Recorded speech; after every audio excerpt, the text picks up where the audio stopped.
আজকের স্টোরি পরকীয়া পার্ট 2। যদি আপনারা প্রথম পার্টটি না দেখে থাকেন, অবশ্যই ভিডিও শেষে যে লিঙ্ক আসবে সেই লিঙ্ক থেকে ভিডিওটি দেখে নেবেন। গল্পটির লেখক শুভঙ্কর সাউ, গল্প পাঠে উৎপল। গল্পটি ভালো লাগলে অবশ্যই ভিডিওটি লাইক করবেন, আপনার ফ্রেন্ডের মাঝে ভিডিওটি শেয়ার করে দেবেন। তো দেরি না করে চলুন শুরু করা যাক। অহনের বউ পালিয়ে গেছে, শুনেছিস? এই কথাটি আশেপাশের চতুর্দিকে ঝড়ের মতো যেন ছড়িয়ে পড়তে লাগলো। যারা অহনকে মুখে চেনে তারা আড়ালে গুজুর ফুসুর করতে লাগলো। ও ওই বউটা, ওই ছেলেটার বউ তো। আরে বউটা কে তো দেখলে মনেই হবে না যে ওইরকম মেয়ে ছিল। যা ফিগার ছিল, এখন এক সন্তানের মা দেখলে কি হবে, যে পাবে সেই তুলে নেবে। পাড়া প্রতিবেশী মেয়ে বউগুলোর মুখে আবার কিছু আটকায় না। তাদের একজন তো বলেই বসলো, ওই মাগিটার পেটে পেটে এত ছিল, শেষে কিনা স্বামী মেয়ে সংসার ফেলে রেখে পালিয়ে যাবে, কেউ ভাবতে পেরেছে গো? ঘটনা ঘটেছে যখন রটনা তো রটবেই, কিন্তু কেউ যে একবার অহনের খোঁজ করবে সেটা নেওয়ার মতো কেউ ছিল না। কাছের বন্ধু বলতে যে দুজন, তারাও সব বাইরে থাকে। ফোনে জানতে পেরে খোঁজ খবর নিয়েছে। অহনকে তারা সান্ত্বনা দেওয়ার সাথে সাথেই মনে জোর আনার কথাও বলেছে। কিন্তু যার যায় তাই তো যায়, একমাত্র সেই জানে তার কি চলছে। অহনের শ্বশুরবাড়ি আছে, শ্বশুরবাড়ি বলতে শ্বশুর শাশুড়ি আর একমাত্র শালা। তাদের মাথা লজ্জায় হেট হয়ে গেছে। তাদের মেয়ে কোন মুখে আর অহনাকে ফোন করতে পারে তারা? ওদিকে কুইলের জীবন তো তখন নতুন বসন্তের ছোঁয়া।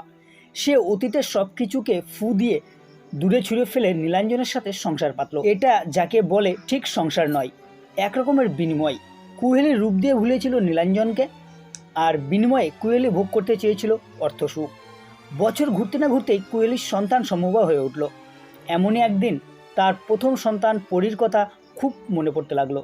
পরীর জন্মের আগের সময়গুলোর স্মৃতি তার চোখে ভেসে উঠল। কিন্তু তাতে আর কি, সে যে কাজটা ঘটিয়ে এসেছে তার সেই মুখটা নেই তার প্রথম সন্তানের কাছে একবার ফিরে যাওয়া। কিন্তু নীলাঞ্জন এত শীঘ্র সন্তান নিতে প্রস্তুত ছিল না। কি করেছে এমনটা হয়ে গেল, দ্রুত ঘটে গেল, সেও বুঝতে পারেনি। দ্বিতীয় সন্তান জন্ম দেওয়ার পর কুহেলির আগের রূপের অনেকটাই ভাটা পড়তে শুরু করলো।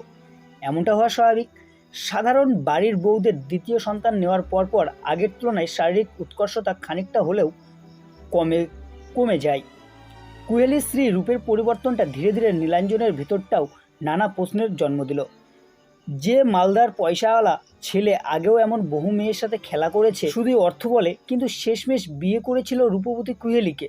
কিন্তু সেই রূপের মাধুর্যই যখন পশ্চিমগামী হতে শুরু করেছে, তখন তার আর কুহেলির প্রতি আকর্ষণ অতটা রইল না পূর্বের মতন। তাই ধীরে ধীরে কুহেলির প্রতিও মোহটা কমতে থাকলো।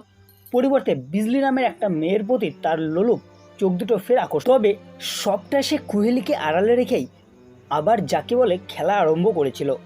টাকায় জগতের আসল মোহ, না না, এটা সত্যি, সম্পূর্ণভাবে অস্বীকার করা জায়গা নেই। চুম্বকের ক্ষমতা তুখর হলে যে সে কোনো লোহাকেই টানতে জানে। তাই দোষ কেবল চুম্বকের নয়, লোহাও সমান দোষী, যে চুম্বক দেখলেই দুর্বল হয়ে পড়ে। কুহেলি নিরঞ্জনের পরকীয়ার ব্যাপারটা বিন্দুমাত্র টের পেল না। সে আচ্ছন্ন ছিল নীলাঞ্জনের ঐশ্বর্য ভোগে। নীলাঞ্জন ওদিকে সেই ঐশ্বর্যর বলেই একদিকে কুহেলিকে ভুলিয়ে রেখে অন্যদিকে ভ্রম সৃষ্টি করতে সক্ষম হয়েছিল বিজলির মনে। প্রিয় পাঠকগণ, আজকের এই পর্বটি এখানেই সমাপ্তি। পরবর্তী পার্ট খুব তাড়াতাড়ি আসছে। ভিডিওটি কেমন লাগলো কমেন্ট করে জানাবেন। আজকের মতন এ পর্যন্তই।